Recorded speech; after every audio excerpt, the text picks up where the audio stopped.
Students, कैसे हैं आप? स्वागत है आपका क्लास में। आज हम लेकर के आए हैं पाठ 3 अर्थात अध्याय 3 लेकर के आए हैं और नाम रहेगा आपके अध्याय का सुंदर पर्यावरण। देखिएगा कितना सुंदर है और ये एक लेख है, ठीक है। इसको अच्छे से समझेंगे, पढ़ेंगे और जानेंगे पर्यावरण के बारे में। यहाँ देखिएगा, पृथ्वी को साफ एवं सुंदर रखना हमारा ही कर्तव्य है। यह पाठ हमें पृथ्वी को सुंदर बनाने के लिए प्रेरित करता है। यानी कि इसमें सीधा सीधा आपको समझाया जाएगा कि किस तरह से हम पृथ्वी को सुंदर रख सकते हैं, पर्यावरण को सुंदर रख सकते हैं, गंदगी फैलाने से हमें बचना चाहिए, किन किन बातों का ध्यान रखना चाहिए, वो सब बातें आपके बीच में यहाँ पर आने वाली हैं, ठीक है। दिल्ली में अमर चौधरी सेठ जी एक आलीशान कोठी में रहते थे। दिल्ली में अमर चौधरी सेठ जी एक आलीशान कोठी में रहते थे। वे अपने कारखाने में इतने व्यस्त थे कि उनके पास प्राकृतिक सौंदर्य को निहारने का समय ही नहीं था, ठीक है। एक अमर चौधरी सेठ जी हैं और आलीशान बंगले में रहते हैं, लेकिन प्राकृतिक सौंदर्य उनको देखने के लिए नहीं मिलता क्योंकि वो बहुत ज़्यादा व्यस्त रहते हैं। उन्हें हरे भरे खुले स्थान पर रहने का शौक था। यानी कि उनका स्थान जहाँ वो रहते हैं वहाँ कैसा होना चाहिए, या वो रहना चाहते हैं खुला होना चाहिए, हरा भरा होना चाहिए, उन्हें उस चीज़ का शौक था। उन्होंने शहर के पास ही एक गुड़गांव में जमीन खरीदी, छोटा सा सुंदर घर बनवाया, उसके चारों तरफ पेड़ पौधे लगवाए। उसकी देखभाल के लिए एक मैनेजर और 2 माली नियुक्त किए गए। अब देखेगा वहां पर एक बंगला बनाया गया और वो भी छोटा बताया जा रहा है, जहां पर एक मैनेजर और एक माली वहां पर रखा गया, ठीक है। एक सुंदर सा फार्म हाउस तैयार हो गया। सेठ जी जब भी वहां जाते हरा भरा वातावरण देखकर खुश हो जाते थे, लेकिन उन्हें वहां जाने का समय बहुत कम मिलता था, ठीक है। जब भी जाते थे समय निकाल के जाना होता था और जब जाते थे तो वहां जाकर के बड़े खुश होते थे, उन्हें बहुत अच्छा लगता था, ठीक है। इसी के साथ आगे बढ़ते हैं। कारखाने ठीक है, आगे बढ़ेंगे। कारखाने में व्यस्त सेठ जी को कई दिनों तक फार्म हाउस में जाने का मौका नहीं मिला। अब क्या हो रहा है, कारखाने में लगे हुए हैं और उन्हें कई रोज तक जाने का वहां पर मौका नहीं मिल रहा है, ठीक है। शहरी जीवन की भागदौड़ में कब 5-6 महीने निकल गए पता ही नहीं चला। सेठ जी ने निश्चय किया कि वे अपने परिवार के साथ कुछ दिन फार्म हाउस में बिताएंगे।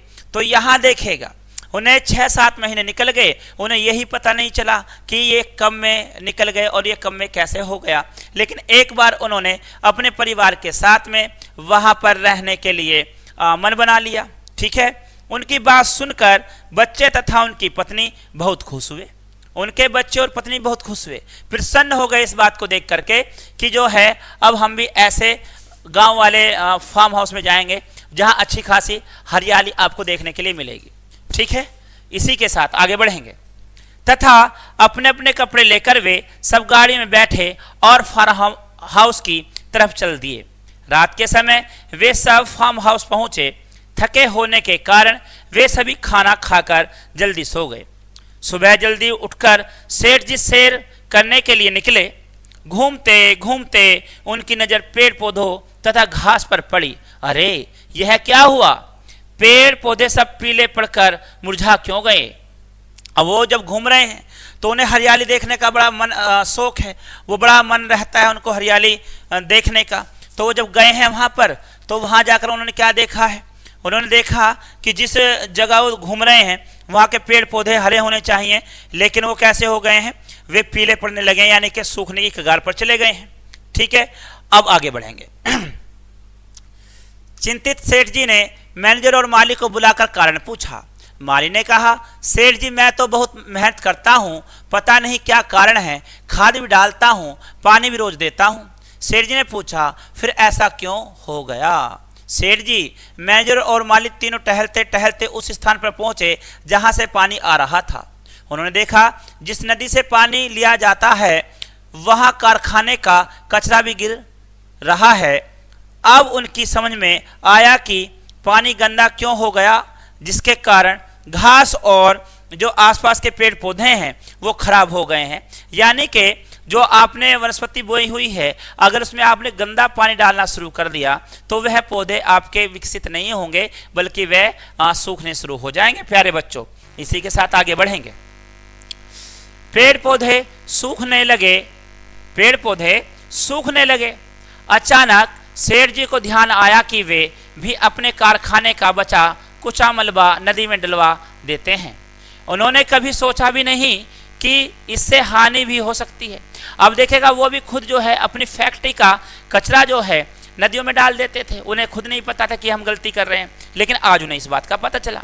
इसी तरह तो सारी हरियाली नष्ट हो जाएगी, पेड़ पौधों के साथ साथ मानव जीवन भी खतरे में पड़ जाएगा। सेठ जी ने मैनेजर से नदी साफ करवाने के लिए कहा।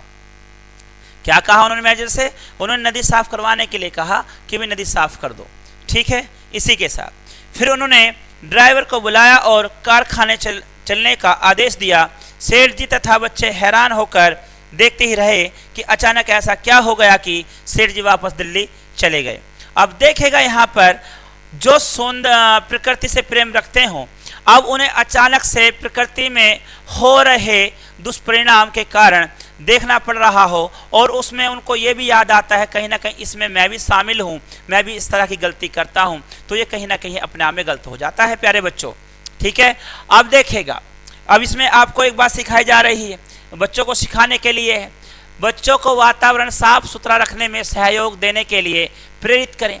आप जो घर पर जो सामान लाते हैं, जो आप टॉफ़ी खाते हैं, चॉकलेट खाते हैं, बिस्किट खाते हैं, या पॉलीथीन लाते हैं, या अन्य कुछ ऐसी वस्तु जिन्हें फेंक रहे हैं आप, उन्हें आप इधर उधर ना फेंकें, आप उन्हें डस्टबिन में डालें ताकि वह कचरा एक जगह जाकर के गिरा जा सके और वातावरण आपका हमेशा शुद्ध बना रहे।